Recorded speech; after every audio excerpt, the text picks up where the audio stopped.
Let's take a look at what's going on with Dogecoin today, guys. All right, so here's what I was looking at in the past couple days. So we had a little run up going like this. We actually came down. Okay, let's start from the beginning though. Let's kind of zoom out a little bit. We actually hit the three targets that I was looking at going to the downside.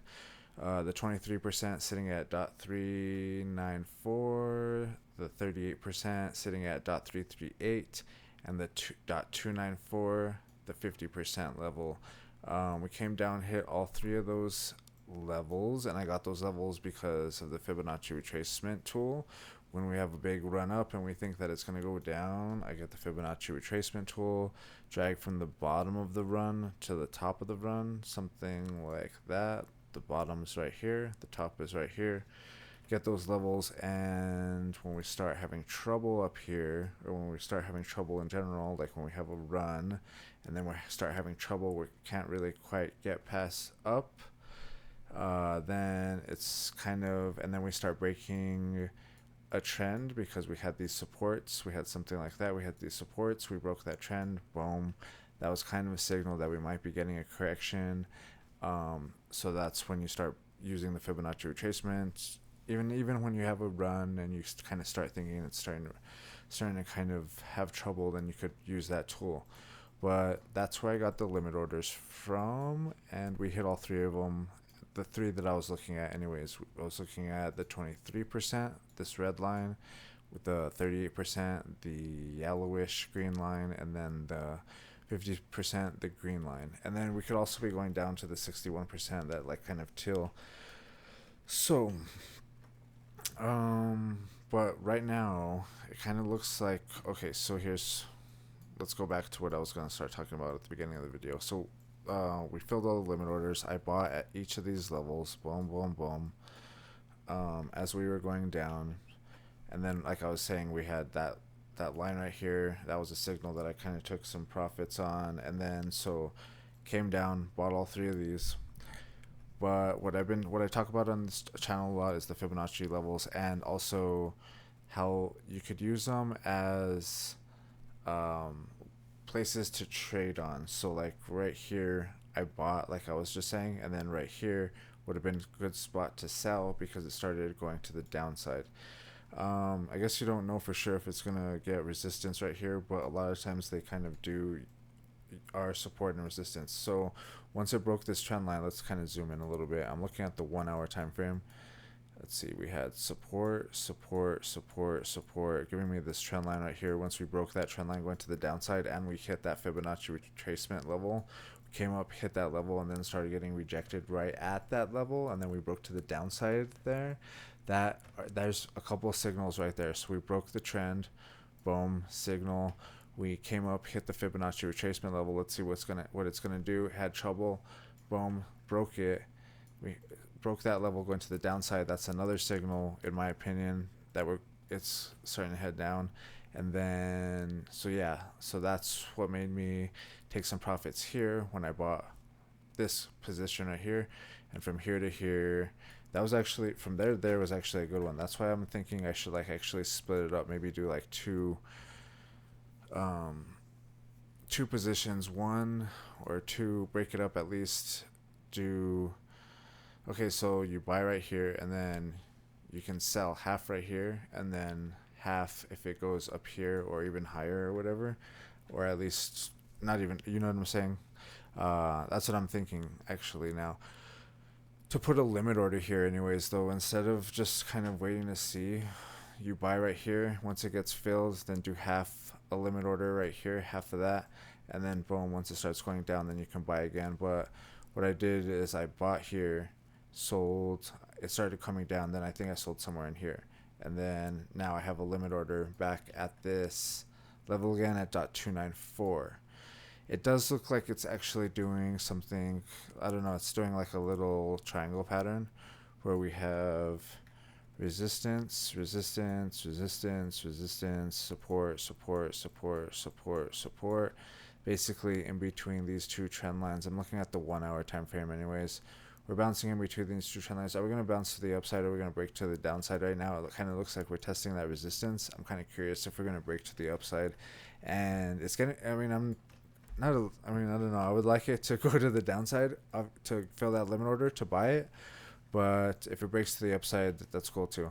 Let's see what happens. And if it breaks this level right here, .338, then maybe we can start going back to .394 or something like that. So that's what I'm looking at. But that's basically what I'm looking at right now on the 1 hour time frame in Dogecoin, and that's basically, yeah. I had a comment with a couple questions.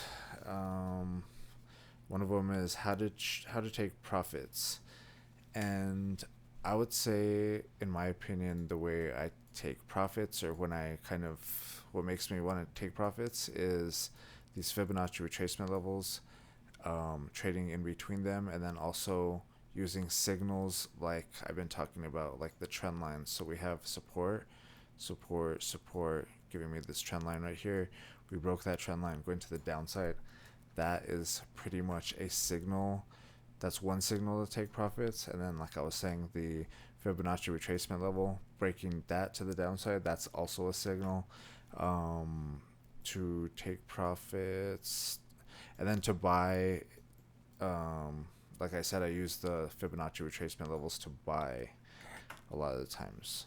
So that's why I said in my last video, I think it was, that I think being in this Fibonacci retracement box in general is kind of a good thing, because now we can kind of, it might be a little bit more predictable, hopefully, instead of just running completely up, which is actually, running up is good too, but yeah. So a lot of times when I'm trying to decide whether to take profits or not, that's one of the things, and it depends on how long of a trade I want to do, if it's, or what kind of time frame you're kind of looking at to trade. Like, are you trying to get in and out, or are you doing it for the long term, or are you doing it for the medium kind of term where it's like a year or something like that, or I don't know. It just depends. And sometimes you can just get a nice quick run.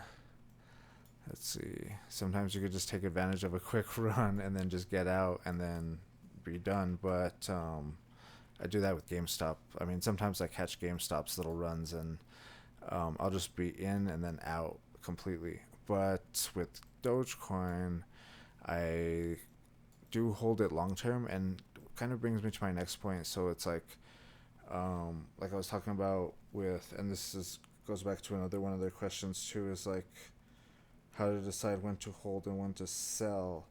But I think that also comes down to like what you want to do long term. So I do have some Dogecoin long term on Ledger. So what I'll do is I'll trade with some, like what we talk about in these videos. Like I'll buy some right here and then sell some right here, whatever, on Coinbase. So I'll trade it, and then the other thing that I'll do is I have a link in my description, but I also have a Ledger. I have like the older Ledger Nano S, and then I also have a Ledger Nano X. This one has Bluetooth.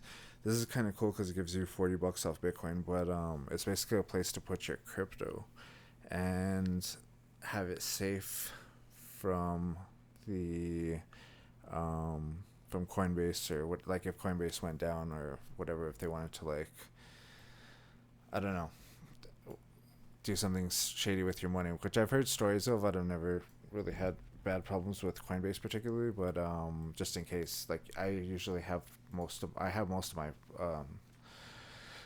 holdings on Ledger. Let me go back to it actually real quick. But yeah, so like what you do is it's just a wallet. You just go to Coinbase, and then you set this up. It gives you a wallet address for whatever crypto you want to use, and the gold one's actually kind of cool. But I have both of them. I have a couple of these things. They're pretty cool. Just to not keep your crypto on the exchange. But that's kind of goes back to that thing about how to decide when to hold and when to sell. When you put it on here, in my opinion, in my strategy is that I'm not going to sell it. Like, I'm just going to hold it for a really long time. And yeah, it's probably going to be another, I don't know, 20 years or whatever before I sell my actual Bitcoin or something. That's what I'm kind of thinking. And then same with Dogecoin. I kind of want to either, if it goes to like, I don't know, I don't know if it goes to. I have Dogecoin on there. I'm kind of curious if it goes to like $1, then if I sell it, or if I just do the same thing with Dogecoin, and just let it sit there for like another 20 years or something like that. But it's a good place for to store them. You just have to like have like your keys. It's like 12-word keys, and you have to kind of protect that. You have to write them down and stuff like that. So yeah, you could keep it on Coinbase technically, but yeah, it's kind of safer on here. And then plus the cool thing about here is like it's harder to like get to. So I mean it's like a cold storage, so you put it on there, and then you have to like connect it to your computer, and then you have to send crypto back and forth and stuff like that to Coinbase once you send it here. Basically, it's harder to trade with this stuff. Sometimes you get tempted to like sell it or something like that. This kind of helps you not sell it, and you just put it on there, and then you just kind of forget about it. But yeah, I have a link in my description, but that kind of goes back to like when to like, and then so like what I'll do is I'll do like with Bitcoin, I just kind of put it on there, and then with Dogecoin, I like to kind of buy these spots and then trade with them, and then kind of accumulate Dogecoin, and then sometimes send it to the ledger, sometimes take profits on it. You know, like this last little run I'd been accumulating down here. And we had a big huge run. I had bills to pay, so I took profits, and it kind of looked like there was a whatchamacallit. Plus, it was a huge run. So I was like, okay, I'm gonna take some profits, and then I'm gonna just start dollar cost averaging back into it. So let's see how far it goes to the downside, and it actually started going down. Filled the limit orders. Let's see if we can accumulate. Now I'm in a spot where I want to accumulate more Dogecoin. I didn't really want to take profits right here. We had a little trend. We broke that trend. I did take profits, but I didn't really want to, just because I do want to accumulate more. I do want to get like a nice little position on all these Fibonacci levels. But let's see. This, because I bought right here in these areas, I actually bought a little bit more down here. When it went up, and then it grew, and then it started coming down, took profits. Now I have a limit order here. I have a bigger limit order here now than I would have when I bought originally. So let's see if it can go down and get a bigger limit order position than I originally had. And that's kind of what I'm thinking right now. But it does kind of look like it is kind of finding support right here and not breaking it yet.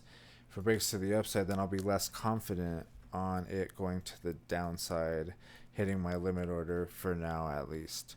If it breaks to the upside, then we might be looking at this level again and then testing that, either going to the upside. If it breaks that going up, then I'd be looking at the next one going up.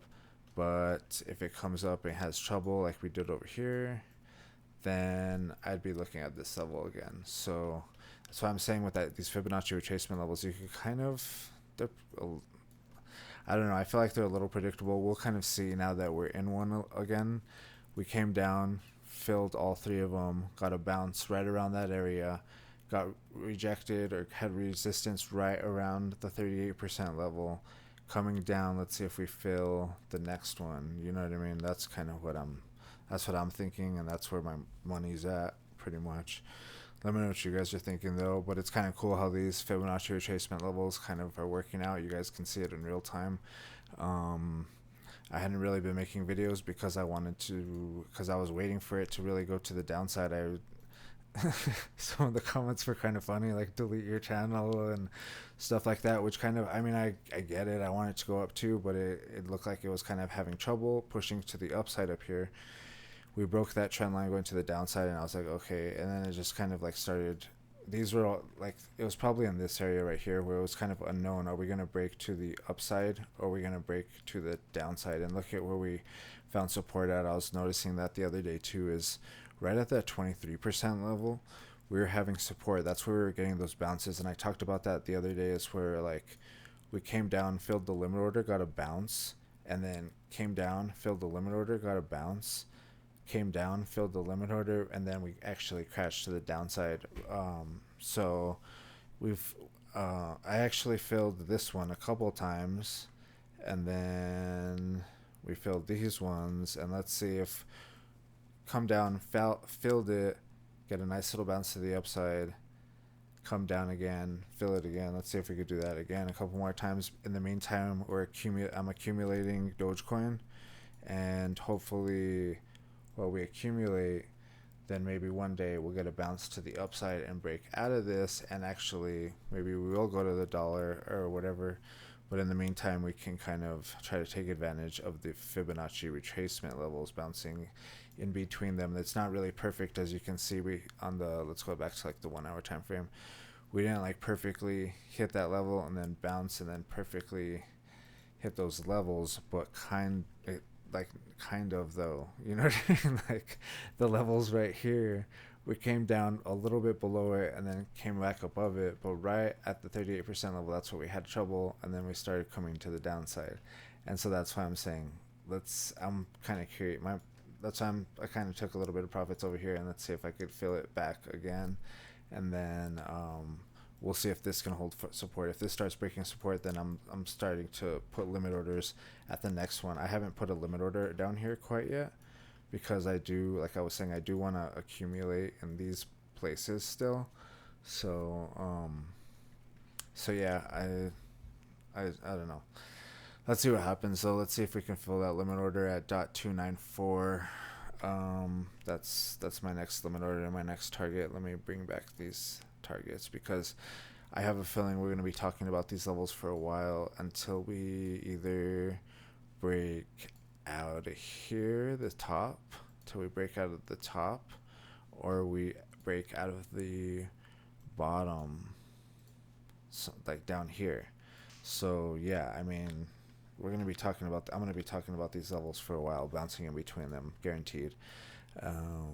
So yeah, .394, .338, .294 for now, and then there's probably going to be another one at .249. Let's do another one at .184. If it goes to those levels, I'm not seeing that quite yet, but we could put up this one, because this is, we're getting close to it anyways. So .249 approximately.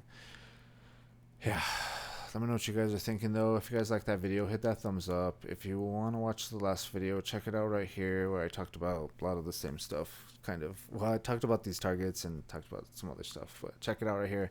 And then if you're new to trading, check out this playlist right here. It'll help get you started with tradingview.com and some other things. All right, if you guys like the video, hit that thumbs up, and I'll see you guys in the next one.